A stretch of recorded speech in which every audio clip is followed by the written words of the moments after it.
Vous n'avez pas besoin d'être expert à la macroéconomie avant de devenir rentable en trading. Dans cette vidéo, je vais vous partager une manière très simple de déterminer le niveau clé et vos entrées en utilisant l'unique configuration des chandeliers japonais. Oui, vous m'avez bien entendu. L'unique chandelier japonais ou bougie en trading. Tout ce que vous avez à faire est de vous concentrer sérieusement. De préférence, prenez des notes. Attention, cette vidéo est la deuxième partie. La première partie consiste à repérer ou à identifier votre biais à partir d'une certaine configuration des chandeliers japonais. Si vous n'avez pas encore vu la première partie, je vous invite d'aller la visionner pour ensuite revenir à celle-ci. Alors, sans perdre le temps, let's go! Bien. Maintenant, nous allons voir comment est-ce que nous serons en mesure de déterminer le niveau clé. Voilà. Après avoir repéré notre biais, la chose qui nous reste à faire est de déterminer le niveau clé où nous allons attendre que le prix puisse retracer dans l'un de nos niveaux. C'est très important. Voilà. La première des choses, nous allons essayer de retracer cette bougie de confirmation du biais. Voilà. C'est très important de comprendre ça. C'est cette bougie-là que nous allons la tracer pour déterminer les niveaux clés. Alors je vais essayer de la tracer rapidement. Je vais essayer de la tracer. Je prends le dernier pli bas, comme ça là, jusqu'à la clôture là-bas. Donc je prends le bas de cette bougie jusqu'au niveau de la clôture. Je laisse la mèche. Pourquoi? Parce que la prochaine bougie, attendez un peu que je cherche un bon stylo. Voilà. Parce que la prochaine bougie va s'ouvrir à partir d'ici. Voilà. Donc c'est pourquoi je commence à tracer mon range d'intervention à partir d'ici. Car je sais très bien que la prochaine bougie va débuter à partir d'ici et il va retracer comme ça avant de partir à la hausse. Ça c'est la première des choses. Maintenant, ce que vous devez comprendre est que nous allons essayer de retracer cette bougie avec l'outil de Fibonacci. J'espère que vous connaissez l'outil de Fibonacci. Si vous ne connaissez pas c'est quoi l'outil de Fibonacci ou retracement de Fibonacci, j'ai déjà réalisé cette vidéo sur cette chaîne. Alors vous n'allez qu'à aller la visualiser pour avoir une idée sur ça. Voilà. Et maintenant, quels sont les niveaux qui vont nous intéresser? Suivez-moi attentivement. Si vous n'avez pas encore vu la première partie, je vous invite d'aller la voir. Sinon, vous serez confus dans cette vidéo. Parce que j'ai déjà fait une vidéo concernant le biais. Alors cette vidéo, c'est juste comment nous serons en mesure de détecter les niveaux clés et nous positionner par la suite. Voilà. Maintenant, le retracement de Fibonacci a trois niveaux très importants. Le premier niveau, c'est le 0.3. Le 0.3. Le deuxième niveau, c'est le 0.5. Et le troisième niveau, c'est le 0.6 ou 61, peu importe. Voilà. Maintenant, parmi les trois niveaux clés du retracement de Fibonacci, pour notre stratégie ici, quels sont les niveaux qui vont nous intéresser? Voilà. Je vais d'abord essayer de chercher l'outil de Fibonacci pour mieux comprendre. Je laisse le paramètre par défaut. Voilà. Alors je vais essayer de pointer des niveaux qui vont vraiment nous intéresser. Le premier niveau là, c'est le 0.38. 0.38. Voilà. Le deuxième niveau là, c'est le niveau de 0.5. Il est juste là. 0.5. C'est-à-dire le 50%.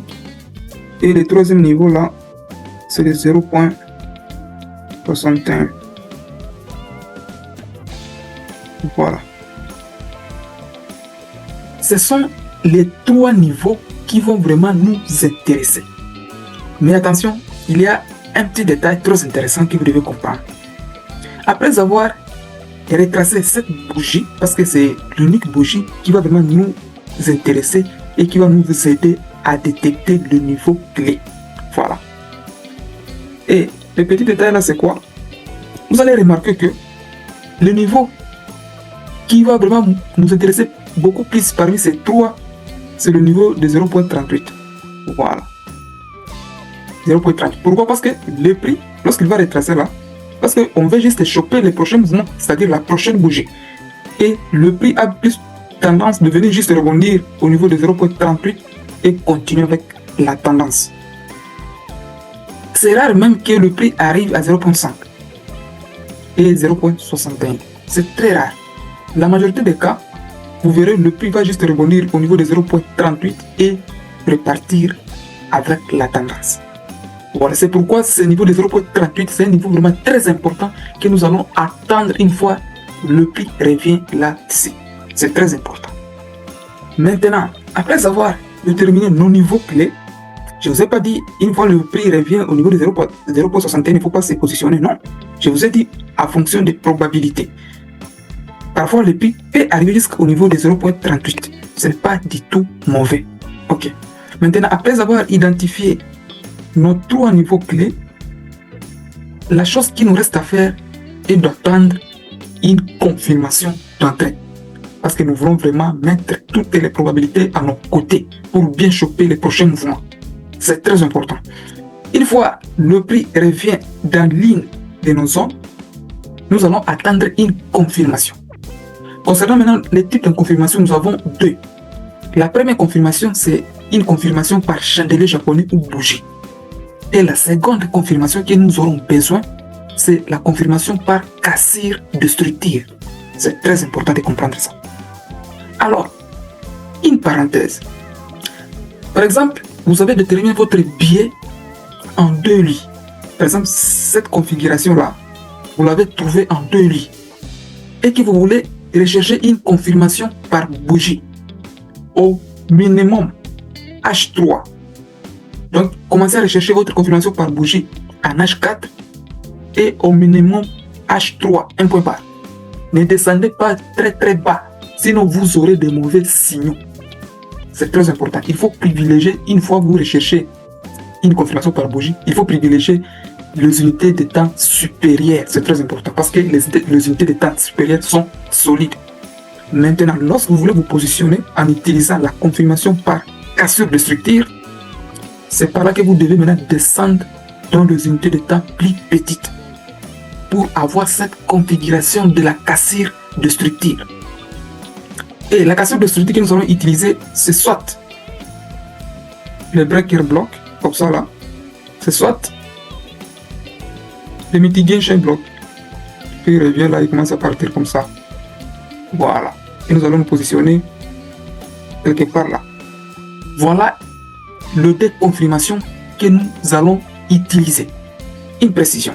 Lorsque vous voulez utiliser la confirmation par bougie, c'est soit vous allez rechercher un marteau pour cette opportunité d'achat. Vous connaissez les marteaux. Si vous avez du mal à identifier les marteaux, j'ai déjà réalisé une vidéo concernant les chandeliers japonais. Alors vous n'avez qu'à les visualiser et avoir une vision globale. Ou soit vous allez utiliser une englobante. Voilà. Lorsque le prix retrace et que vous voyez une englobante en H4 ou en H3, vous allez vous positionner sur le marché. Si vous n'êtes pas à l'aise avec les confirmations par bougie, c'est par là que vous allez descendre dans les unités de temps plus petites. Par exemple, en M15 ou M30, là où vous verrez une structure bien claire. Parce que je ne peux pas vraiment vous donner des précisions que lorsque vous avez cette configuration en deux lits, il faut juste descendre en M15. Non, non. La confirmation par cassure de structure, vous allez descendre dans l'unité de temps où le prix vous montre une structure bien claire. Là où il n'y a pas trop de détails, ou soit là où il n'y a pas vraiment trop de zones d'ombre. Voilà. C'est la structure qu'il faut maintenant rechercher, une structure qui est claire, là où vous voyez des pics et des craies qui sont vraiment clairs. C'est par là que vous allez choisir une unité de temps pour confirmer votre entrée par cassure de structure. C'est très important. Voilà. Alors, sans perdre le temps, nous allons voir quelques exemples sur le graphique réel. Alors, on est parti. Voilà. Nous voici devant le graphique du dollar américain contre le dollar canadien. Nous sommes dans un graphique de liste, c'est-à-dire chaque bougie équivaut à un jour. Voilà. Bon, je vais juste vous montrer un seul exemple. Vraiment, vous allez faire le backtesting de votre côté. Voilà, c'est très important. Bon, vous voyez ici, il y a un bougie qui s'est formé en 2 lits, plus une bougie de confirmation. Et puis, la prochaine bougie, vous voyez, c'est une bougie haussière. Presque 2, 3, 4 bougies successives qui étaient toujours haussières. Bon, je vais essayer de vous montrer en détail ici. Voilà, pour voir les confirmations et tout ce qui va avec. Nous avons notre bougie. Voilà. Et la suivante bougie, une bougie de confirmation. Avec un corps imposant. Qui nous confirme notre biais. Et la chose qui nous reste est de repérer les zones. Voilà. Nous allons essayer de les tracer rapidement là. On trace cette bougie là. On trace toute la bougie comme ça là. Car les zones qui nous auront besoin, c'est les 0.38, les 0.5 et les 0.61. Voilà. Et je vous ai dit, le prix a plus de probabilité de venir rebondir au niveau de 0.38. Quelque part là. Quelque part là. Pour continuer avec la tendance baissière. Alors, nous allons descendre en H4 pour voir la confirmation par chandelier japonais. Vraiment, vous allez backtester de votre côté. Si vous préférez faire vos entrées par cassure de structure, vous allez descendre en N15, en H1 ou en N30 pour voir là où la structure est bien claire. Voilà. Mais dans cet exemple, je vais juste vous montrer une entrée par chandelier japonais. Parce que c'est ce que moi je préfère souvent. Voilà. On descend en H4. Voilà, nous voici en H4. Je vous ai dit, le prix a plus de probabilité de venir juste retracer au niveau de 0.38, quelque part là. Voilà. Et voici la confirmation, l'avalement baissier. Vous voyez? L'avalement baissier. Voilà. Donc, lorsque vous voyez cette confirmation par chandelier japonais, qui est l'avalement bien évidemment, ce qui vous reste est de vous positionner parce que vous avez déjà une confirmation qui vous prouve que le prix va partir à la baisse. C'est très simple. Et notre position allait être comme ceci.